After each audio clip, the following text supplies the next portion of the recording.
హైదరాబాద్ లో నిన్న సాయంత్రం నుంచి రాత్రి వరకు భారీ వర్షం కురిసింది. దీంతో ప్రధాన రహదారులు జలమయమయ్యాయి. కాప్రా, ఉప్పల్, కూకట్పల్లి, సికింద్రాబాద్, రాణిగంజ్ ప్రాంతాల్లో రోడ్లపై మోకాల్లోతు వరద నీరు నిలిచిపోవడంతో వాహనదారులు, స్థానికులు తీవ్ర ఇబ్బందులు పడ్డారు. పలు ప్రాంతాల్లో రాత్రి 10 గంటల వరకు వర్షం పడుతూనే ఉంది.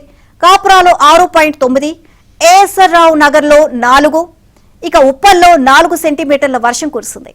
ఉద్యోగులు విధులు ముగించుకొని ఇళ్లకు వెళ్లే సమయంలో వర్షం కురవడంతో పలు ప్రాంతాల్లో కిలోమీటర్ల మేర ట్రాఫిక్ జామ్ ఏర్పడింది.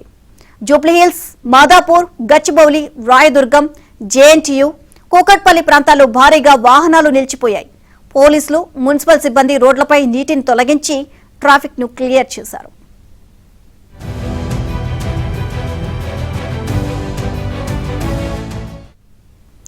ఎగువ పరివాహక ప్రాంతంలో వర్షాలు తగ్గుముఖం పట్టడంతో గోదారమ్మ శాంతించిన కృష్ణమ్మ పరవలు తొక్కుతోంది. నిన్న ఆల్మట్టి ప్రాజెక్టుకు 1.36 లక్షల క్యూసెక్ల వరద రాగా 1.50 లక్షల క్యూసెక్లను దిగువకు వదిలిపెట్టారు. నారాయణపూర్ ప్రాజెక్టుకు 1.28 లక్షల క్యూసెక్లు ఇన్ఫ్లో వస్తూ ఉండగా 1.29 లక్షల క్యూసెక్లను వదులుతున్నారు. జూరాల ప్రాజెక్టుకు 1.92 లక్షల క్యూసెక్ల వరద వస్తూ ఉండగా దాదాపు అంతే మొత్తాన్ని దిగువకు విడుదల చేస్తున్నారు. ఇది మరింత పెరిగే అవకాశం ఉందని అధికారులు అంచనా వేస్తున్నారు. శ్రీశైలం ప్రాజెక్టుకు 1.49 లక్షల క్యూసెక్ల ఇన్ఫ్లో వస్తూ ఉండగా 800 క్యూసెక్లను ఎత్తిపోతల పథకాల ద్వారా బయటకు తరలిస్తున్నారు. ఇక శ్రీశైలం జలాశయం పూర్తి సామర్థ్యం 215.81 టీఎంసీలు కాగా ప్రస్తుతం 92.04 టీఎంసీల నీరు ఉంది. జలాశయంలోకి రోజు దాదాపు 13 టీఎంసీలకు పైగా వరద జలాలు వస్తున్నాయి.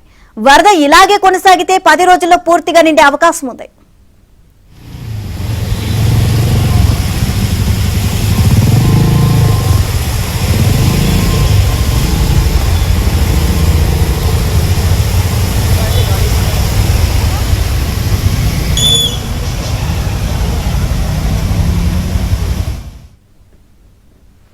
తెలంగాణలో విచిత్ర వాతావరణం నెలకొంది. జూలై చివరి వారంలో 4-5 రోజుల పాటు వర్షం వదలకుండా పడగా ప్రస్తుతం పగటి ఉష్ణోగ్రతలు వేగంగా పెరుగుతున్నాయి.